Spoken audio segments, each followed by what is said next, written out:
weight of the other two police officers on his back, who not only prevented blood flow into his brain, but also airflow into his lungs. That makes all of those officers on scene criminally liable and without a doubt civilly responsible. Had the Minnesota Police Department instituted the reforms it promised it would when it came to chokeholds and restraints, George would be alive. That's because the Minnesota Police Department, through its custom practices and policies, failed to train its police officers, failed to discipline police officers like Officer Chauvin, kept them there, kept them on scene, kept them on the police department. The Minneapolis Police Department promised that it would train its police officers on chokeholds and restraints. It promised that back as long as 2013, and it failed to do it. What you see on the video is exactly what happened. Those police officers were the proximate cause of George Floyd's death. And that's what you're going to hear in medical terminology from the doctors who will speak after me. This represents extreme and systemic failures on the part of the Minneapolis Police Departments. Opportunities not only that they had on the day that this happened, but for years and years to eliminate the institutional bias and racism against people of color. George Floyd was pronounced guilty before they even knew what he did. He was a non-violent offender. From what we know, it was a $20 counterfeit bill. And what did we see take place? You saw in action the blue shield. That police officer who stood in front and watched while the other three police officers held him down, he's culpable too. That's the blue shield in action. There was no prevention on anyone's part to save George's life. Sometime tomorrow, you're also going to hear from a brave man, one of the witnesses who was on scene. He's going to speak to you also. He's going to speak to you because he was within feet of what was happening. He watched the public execution unfold because those officers knew that by continuing to restrain and choke, that they could end a life. A grade school child understands the basics that if you continue to choke a human being, that you will end a life.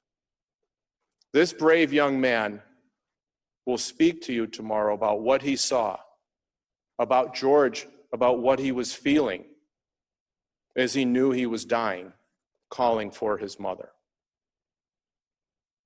Make no mistake, as I said earlier, this is not only about Officer Chauvin and those police officers. This is about the Minneapolis Police Department and its policies. Ladies and gentlemen, this death will not be in vain. There will be permanent and lifelong lasting change as a result of George's death. We will not let that go unescaped. Thank you.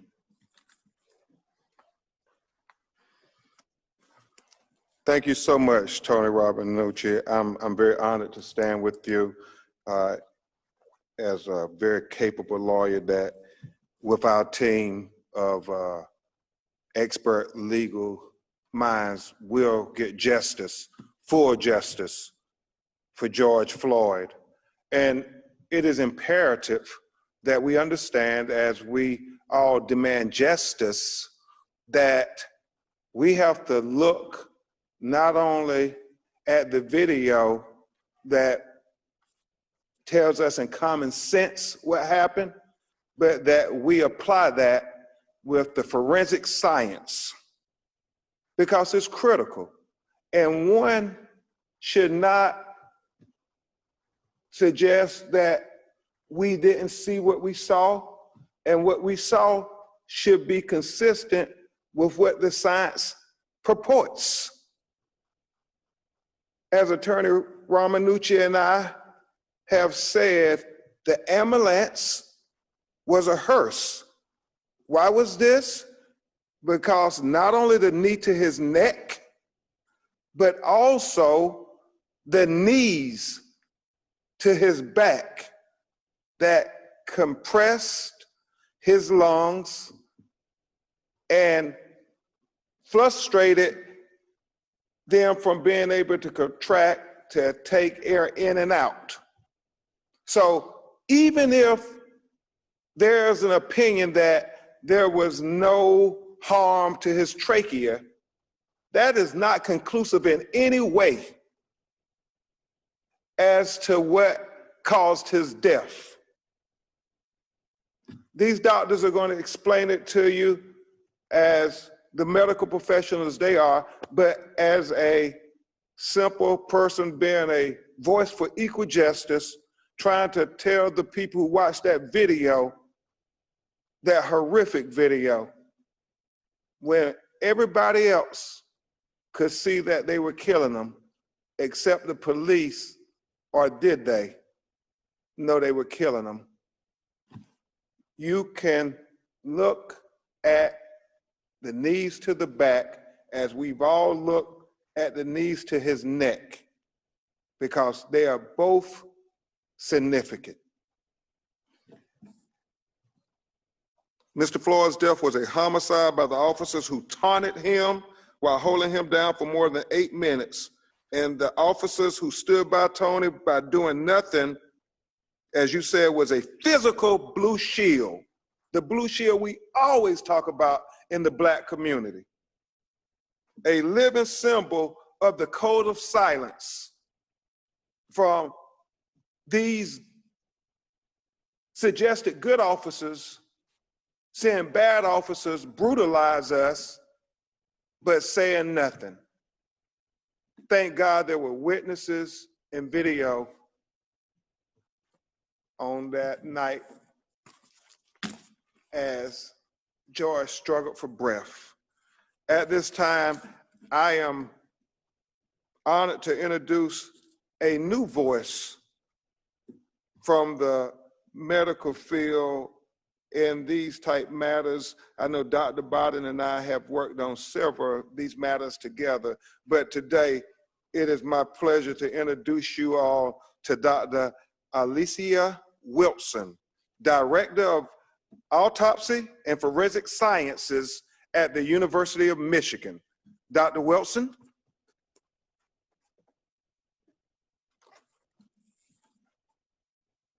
Good afternoon.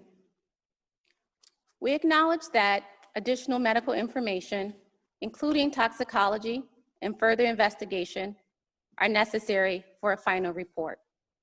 However, the evidence is consistent with mechanical asphyxia as the cause of death and homicide as the manner of death. Second autopsies in certain cases can be very important to confirm and or dispute the original diagnosis, to answer those unanswered questions, to collect and document evidence, and most importantly, to determine the cause and the manner of death. While beneficial, second autopsies do have their limitations, as we are not seeing the tissues in their original state, and some items may have been kept by the original pathologist. With that acknowledgement, we feel those items will not change or alter the primary cause of death of mechanical asphyxia. Thank you.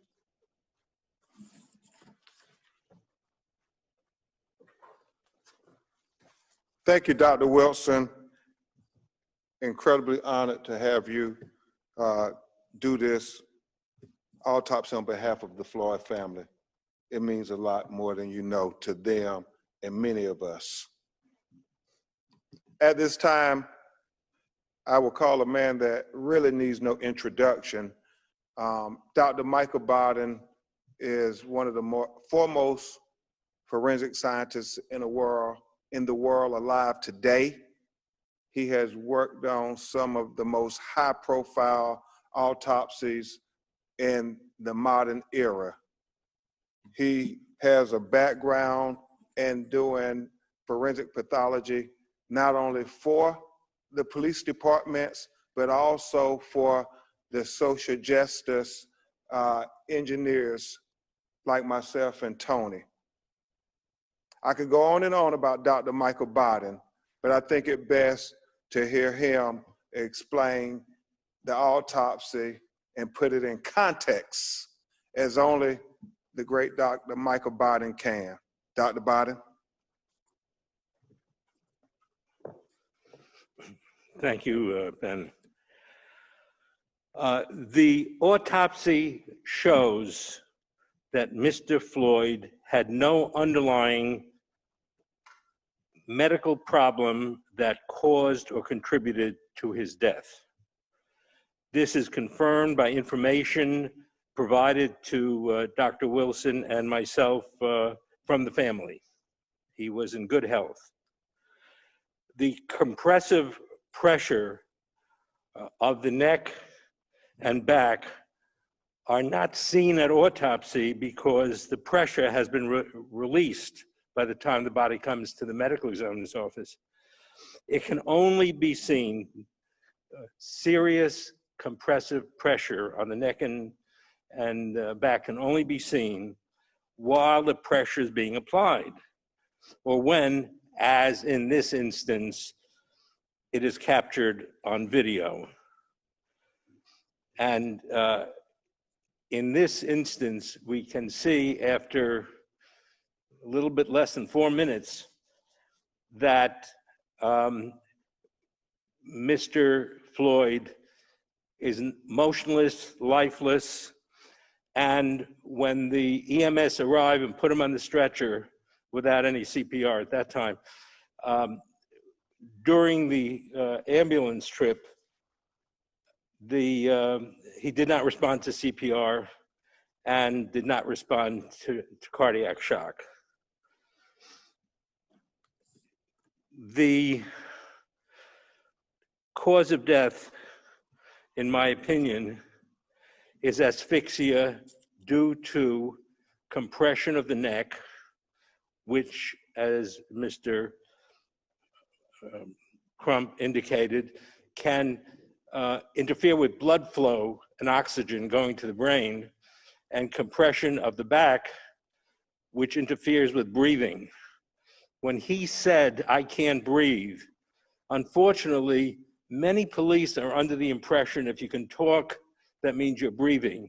That is not true. I am talking and talking and talking and not breathing in front of you. So the concept that a person says, "I can't breathe," like Mr. Garner, like in this instance, means you should take it seriously. And I think that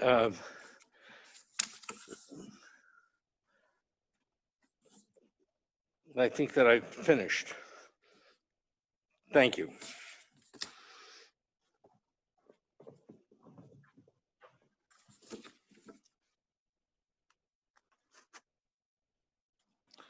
Thank you very much, Dr. Bowden. And again, to you and Dr. Wilson, on behalf of the George family, they are so very grateful that you performed this autopsy for them. And we know some of the things are going to make people emotional, because this is an emotional case. Watching a person die is always just a horrific emotional thing, but to watch an individual die like this is something that causes a psychological scar in an individual's mind that is never repaired. The scar tissue of George Floyd's death will be permanent scar tissue on the subconscious of America. And we say again, as emotional as this is, let's all take a breath, not just for justice, not just for peace, but take a breath to heal our communities all across America. And most importantly, let's take a breath for George in peace, because that's what George would have wanted. And I'm honored again to be with Attorney Tony Ramanucci, Attorney Storms, Attorney Ravindran, Attorney Ward, Attorney Stewart, these great lawyers who are representing the family of George Floyd. We're going to take some of your questions now. Please type them in the Q&A box and identify yourself and your media organization. For those who haven't done this before, you can click on the small hand icon on the right-hand side of your screen to make sure that you have a question. And we will open the floor to questions.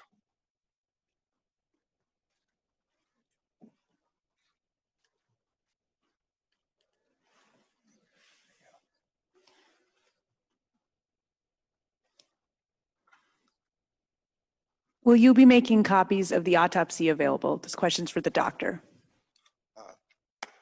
Dr. Bowden or Dr. Whitson?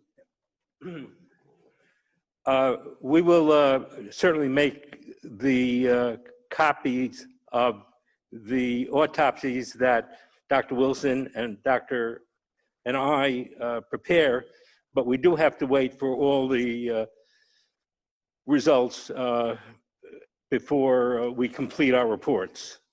But certainly each of us has concluded that on the basis of all the information available, the cause of death is what was seen at the time of the death. As he couldn't breathe, asphyxia due to compression of the neck and of the back, and that's homicidal. And that will be in the final report. And Attorney Ramanucci is going to make a comment about that. But that's very important. The cause and manner of death was because he could not breathe, mechanical asphyxia, and it was homicide. So it's important that in the legal world, we describe this very simply. It's called a but-for event. Just those two words. But for the sustained pressure on his neck and on his back, George Floyd would be alive. That's the simple premise here. And that choke and that pressure, which we know is an illegal maneuver, turned into deadly force. So what the officers tried to use as an attempt at non-deadly force turned deadly as they continued to sustain pressure on his neck and back. And that's why this is homicide, because it's death by the hands of another.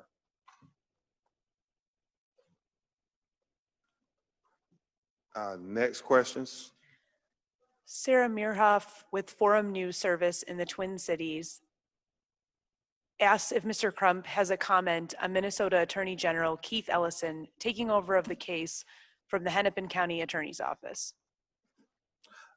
I will report that the family of George Floyd was encouraged that the governor appointed Minnesota Attorney General Keith Ellison to the case because they had great distrust with the Minneapolis Police Department based on the false information they presented in the report on day one that never mentioned anything about a knee on George's neck and George asking for breath, saying, "I can't breathe," over and over and over again, with witnesses saying, "You're killing him." And so the family, and I believe Keith Ellison is a welcomed prosecutor to zealously prosecute this case. Now, we don't want to have anybody not continue to be vigilant for the cause of justice, we think Keith Ellison has understood his whole career that we have two justice systems in America, unfortunately. One for Black America and one for white America. And what we must have is equal justice for the United States of America. So the family implores Attorney General Ellison to make equal justice real for Black people in 2020 with getting those officers arrested immediately and charged to the fullest extent of the law, so we can believe that there's one justice system in America based on what we saw in that videotape. Banks asks if any of the funeral arrangements and plans in Houston can be shared at this time. Yes, we will announce that in Minneapolis, there will be a memorial here Thursday at 1 o'clock to 3 o'clock. On Saturday, there will be a memorial service in North Carolina, where he was born, at 1 o'clock to 3 o'clock. And then on Tuesday, June the 9th, the funeral will take place in Houston, Texas at 11 a.m. And on the Monday preceding the funeral, there will be a public viewing that evening. Thank you. Ivan Pereira from ABC News asks, for Dr. Bodden, you previously conducted an independent autopsy of Eric Garner following his death. How does Mr. Floyd's examination compare to Mr. Garner's?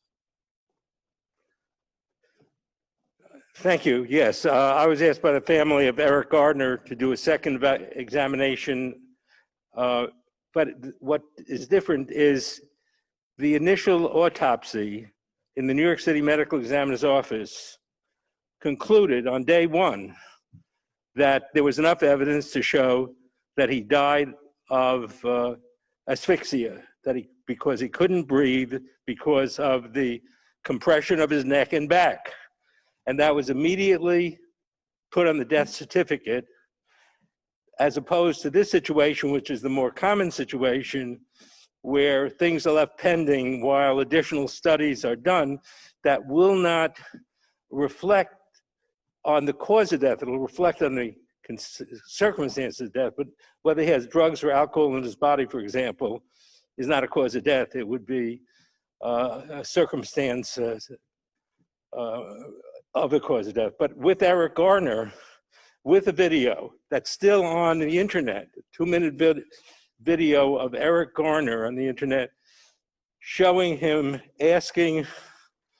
saying, I can't breathe, many times, and that he becomes lifeless as Mr. Floyd and dead within 45 seconds. From the moment the 4 police officers touch him until they get away because they know he's lifeless was about 45 seconds. And so there are similarities, and that in that instance, there was a waiting time between the Justice Department and the New York City Police Department without any charges being brought, with no criminal charges being brought against the officer that did most of that compression. And it just goes to show that no matter how much video you have, there are many obstacles in the criminal justice system in this country, especially when it comes to Black people who die while being restrained by white police, unfortunately. And I'm somebody, as mentioned, 50 years I worked with city and state police in New York. And I'm very pro police work in general, but there are more than a few rotten apples that come up in the deaths that occur during police restraints, and that has to be further addressed, and hopefully this will help do that.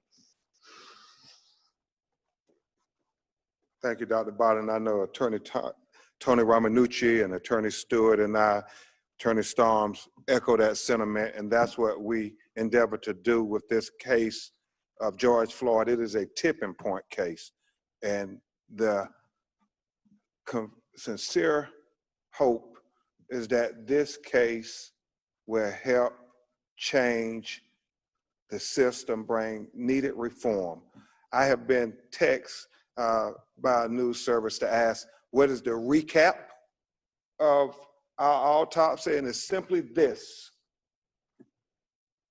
Number one, the knee to the neck and the knees to his back both contributed to him not being able to get breath.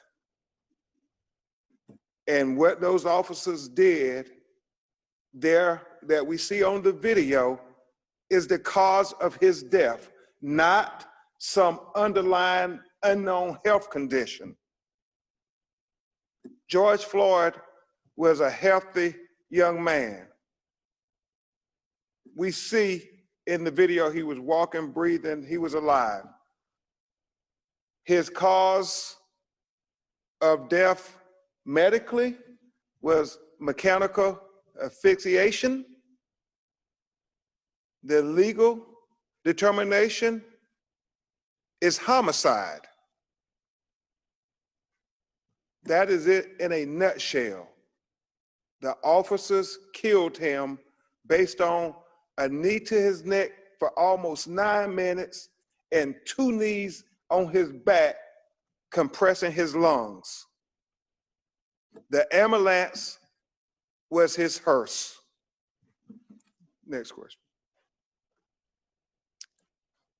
From Audra Birch, what charges do you want for the additional 3 officers?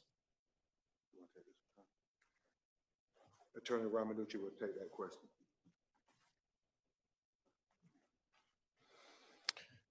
So in terms of criminal charges, there is no doubt that those police officers are criminally liable also. We will leave it up to Attorney General Ellison to be transparent, to be fair, to review the evidence in the totality of the circumstances. But I urge anyone who looks at that video and reviews the entire evidence that not only were constitutional violations abound here, but this was criminal. They knew that they were employing restraints that could or might cause death.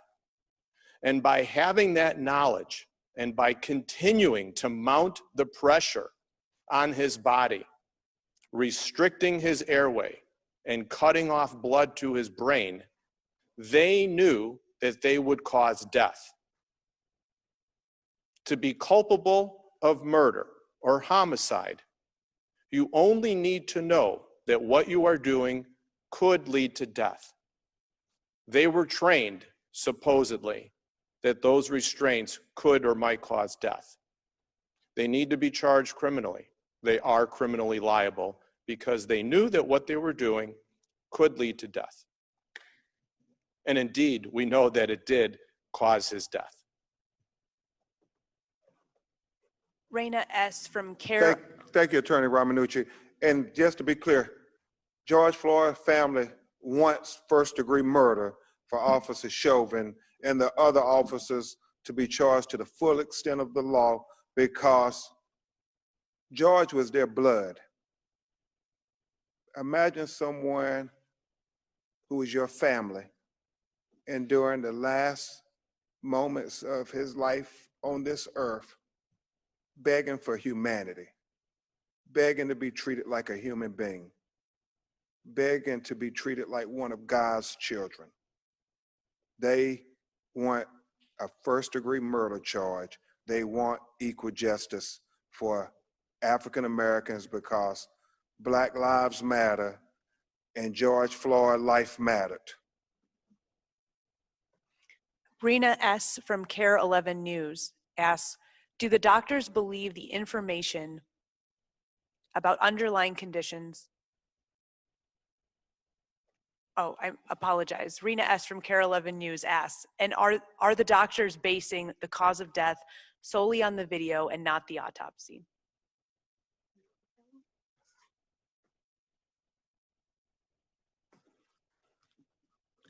When looking at the case, the entire investigation, including the autopsy, are very important. The determination of cause and manner of death are based on the circumstances surrounding the death, which does include the video, but also additional findings that were determined at our autopsy. We do have physical evidence that supports that there was pressure applied to his neck. And it's in this combination with the additional medical information that we have, including examination of all of the other organs that were available to us in making our determination of cause of death. And Dr. Barden, could you speak just to the physical abrasions to his head and face and how that contributed to your determinations? Yes, as Dr. Wilson said, we take everything we have into consideration. The forensic autopsy starts at the scene. Much time in most homicide cases relates to reconstructing the scene. Detectives going out and interviewing people, all kinds of forensic science work, picking up trace evidence. In this instance, the video tells you what the scene is. The video is real. The multiple videos are real. And those multiple videos show pressure that can cause death, and his calling out, like Eric Garner, but also including calling out for his mother, who had been dead for 3 years. None of this caused a release of the pressure. And that is very disturbing. Now, what was the question? Thank you.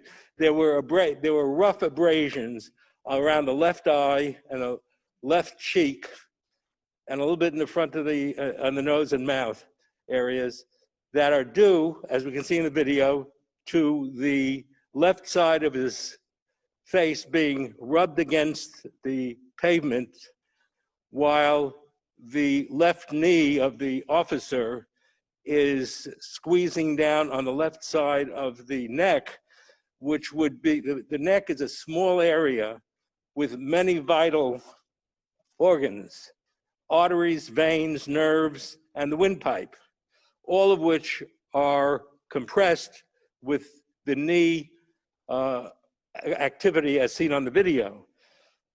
So that the abrasions on the side of the neck and the nose would also indicate that a component of the interference with breathing was also some pressures that were placed on the nose and mouth. And these are also very painful kinds of scrape marks. There was also severe scrape marks on the back of his left shoulder, which is part of the activity that was causing him to rub against his knee, the officer's knee, as well as the face being on the ground. And those occurred while he was still alive and breathing.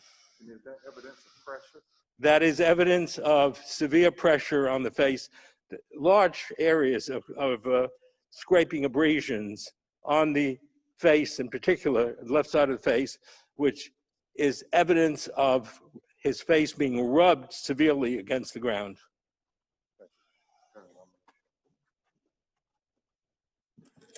What Dr. Bodden said is also very important for the prior question of the criminal charges, because what was happening on that video is extremely important, because when the brave young man that you're going to hear from tomorrow was trying to attempt life-saving statements to the police officers, or when George Floyd was calling out that he can't breathe or for his mother, you could see, at least from one of the angles, the first angle that was released, that Officer Chauvin was readjusting his knee in order to further compress that tight area of the neck. That is an expression of knowledge.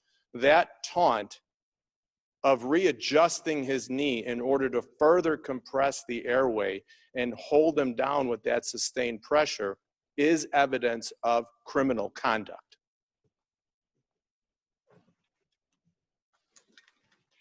Liz Navratil from the Star Tribune asks the doctors if your autopsy found any evidence of the heart disease or other underlying conditions. Dr. Barton or Dr. Wilson? As I've mentioned previously, certain parts of the organs have been retained by the original pathologist. In the sections that we have and in the specimens that we examine, there is no significant underlying disease of the heart. The sections of the vessels that we examined were clear of atherosclerosis. The sections that have been retained, we will examine once they can be made available to us. Yes. Thank you for clarifying that. for us, Dr. I'd just like to add on in my coronavirus susceptible age group that I wish I had the same coronary arteries that Mr. Floyd had that we saw at the autopsy. Thank you for putting that in context for us, Dr. Barton. Yamichi at PBS NewsHour asks, can the doctors determine at this time how long it took Mr. Floyd to die? Yeah. I counted the video from the time the video started, which was a few seconds apparently after Mr. Floyd was pushed on the ground and the knee put on the neck. Counts about 3 minutes and 50 seconds between the time he's on the ground and the time he becomes motionless, at a time when the passers-by, the civilians who were watching and photographing, yelled out that he was dying, that he was lifeless, that he should be permitted to get up, that he's dying, that he's going to be dead. From the moment, 3 minutes and plus seconds, he was motionless. He had no evidence of breathing, of struggling, and remained that way for another 4 or 5 minutes with the knee on his neck until the EMS people arrived and found he had no pulse, he had a cardiac arrest. They tried CPR, they tried shock to the heart. Nothing worked, and he did not recover. In my opinion, he died. He was dead after about 4 or 5 minutes. He was pronounced dead sometime later when he gets to a hospital. A person's alive in this country until a proper physician, usually a physician, pronounces him dead. But he appears to be dead before the EMT people get there, certainly. And it's important to note the two EMT. It's important to note that the two EMT members, once they got to the scene, they had Lucas' device working on an unresponsive, pulseless male. They concluded in the ambulance, they performed pulse checks several times, finding none, and delivered one shock by their monitor. The patient's condition did not change. He remained unresponsive and pulseless. And that's why I said the ambulance that we see arrive on the scene was George Wilson's hearse. The ambulance that we see arrive on the scene was George Floyd's hearse. Question from Andrew Tangle from the Wall Street Do the medical examiner's results differ in professional opinion from the county medical examiner? Or is that information you don't have yet?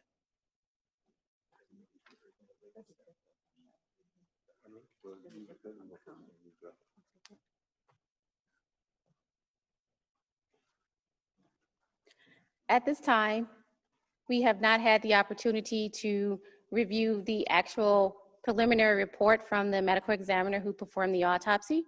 We have seen accounts from the complaint, and based on that, yes, our findings do differ. Some of the information I read from that complaint state that there was no evidence of traumatic asphyxia.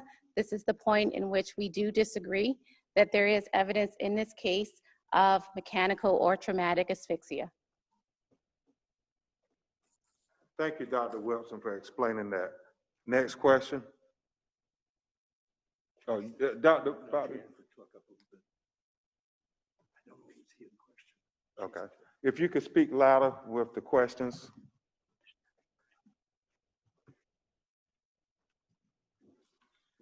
How many more? Okay. So we have 5 minutes left. There are no further questions. Okay. Thank you all. We will continue to keep you informed as we continue to move forward to getting justice for George Floyd. Thank you and God bless. And let's remember to take a breath, America. Let's take a breath for George. Let's take a breath for peace. Let's take a breath for justice. And let's take a breath to heal our country. Thank you.